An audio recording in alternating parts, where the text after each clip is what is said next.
What is going on, guys? Welcome to another video on my channel, HAIRLICIOUSLY. Today is Father's Day, so happy Father's Day to all the fathers out there.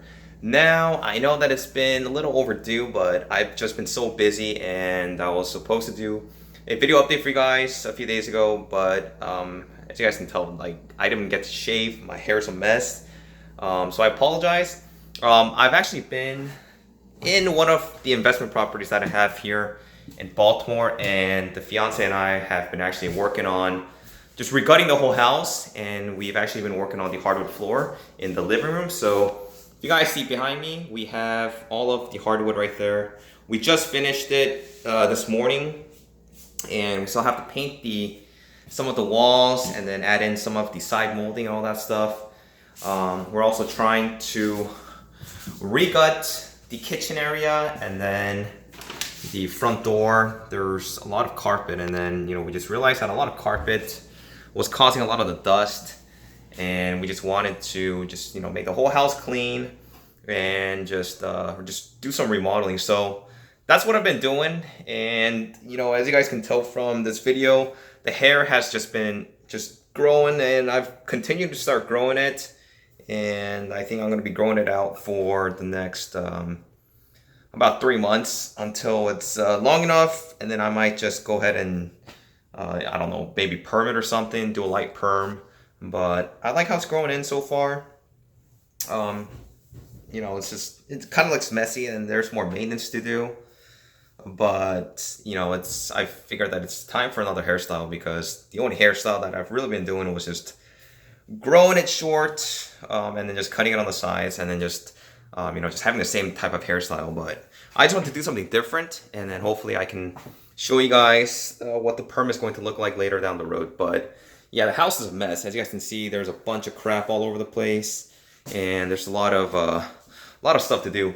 So today in this video, I actually wanted to do one where I tell you guys what I do for a living. There's a lot of people that's been asking me, requesting to do a video on what I do here.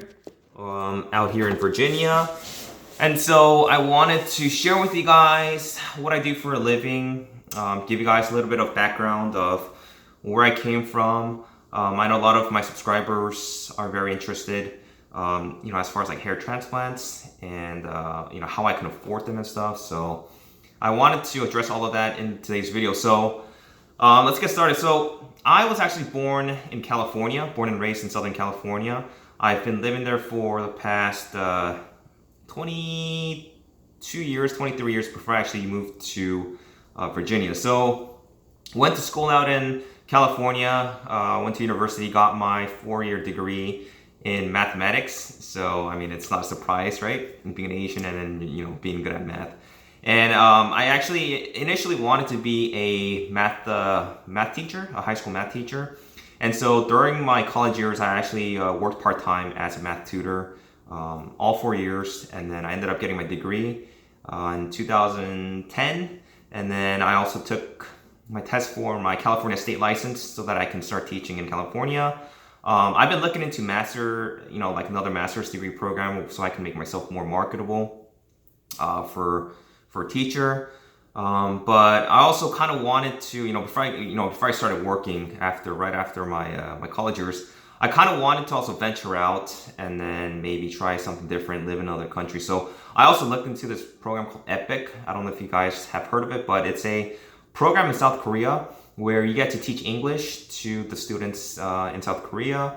They pay for your housing. Some places pay for or they give you food allowance, and then I think they give you around like $25 or $3,000 USD, and it goes up depending on your experience. But since I just had my ESL certificate, I think I was probably going to start around like $30,000. So I looked into that program, but I wasn't really sure, because I still wasn't really sure what I wanted to do after college. I did kind of get an idea that I wanted to pursue the teaching field, but at the same time, I kind of wanted to do something different. So I've been applying to a bunch of jobs, and then out of like the blues, I actually ended up getting an offer out in Virginia.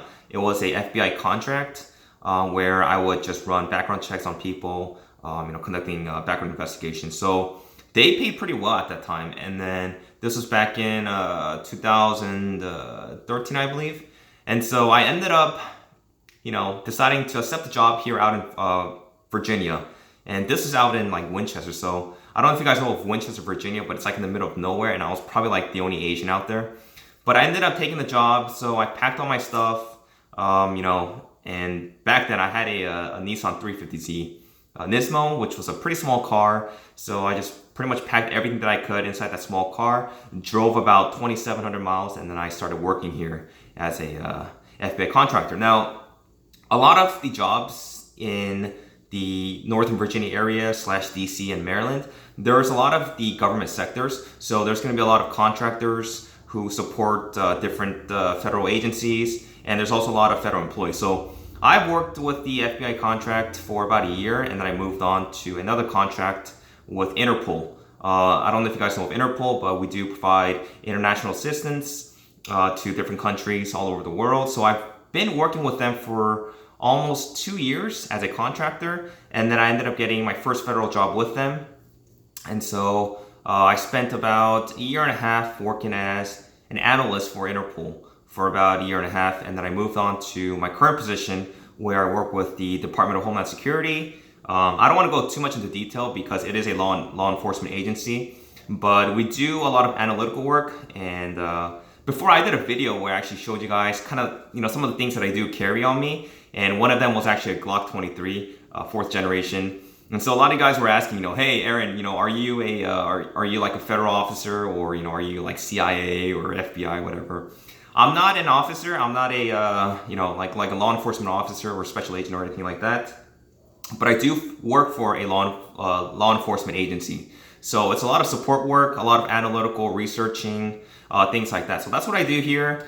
And then I also have several investment properties out here in Maryland and Virginia. So that's where some of my income also comes from. So this is actually one of the houses where I've been renting out one of the units. So the nice thing about renting out multi-units is that you get to have somebody else pay for your mortgage.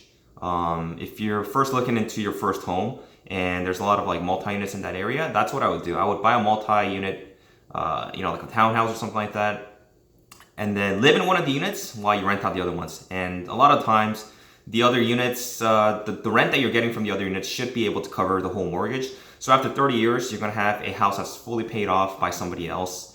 And then what you can do is you can keep on continuing to purchase more property, get involved in real estate, and that's what I'm doing right now. So my main source of income is from my, my full-time job with DHS. That's the majority of the money that I get. As far as salary, federal employees can get anywhere from, like $30-something thousand out here to you can be like a senior executive, which would make anywhere upwards to like 200,000, maybe even more. And I don't want to give you guys exactly how much I make, but a lot of the federal employees out here, it's not hard for you to make 6 figures. And so it's very easy for you to make 6 figures out here, because also the cost of living is very expensive out here in, Washington, DC.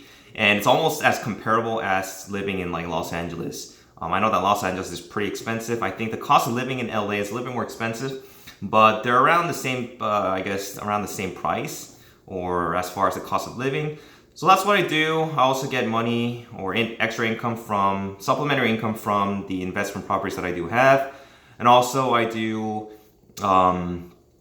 obviously make videos on this channel, HAIRLICIOUSLY, which also brings an extra income. So just the fact that I'm doing videos on this channel, I'm sure that some of you guys have been watching, I kind of go into exactly how much that I make, but I make anywhere from like $500 to maybe $700, $800 a month, just, posting up videos and then sharing with you guys, hair loss topics, giving you guys advice, showing you guys the results of my hair transplant. And so, that's actually something that I can just do it at home. So it's nice just to have extra income, because you can also use it for something else if you need to pay off bills or whatever, or save up, things like that. So those are kind of like my 3 main, sources of income. And yeah, if you guys have any questions, let me know, and I'll try my best to explain. But that's pretty much what I do for a living. Hope you guys enjoyed watching this video. If you guys, like I said, if you have any questions, make sure to subscribe, like this video, And I will talk to you guys next time, okay? Take care. Peace.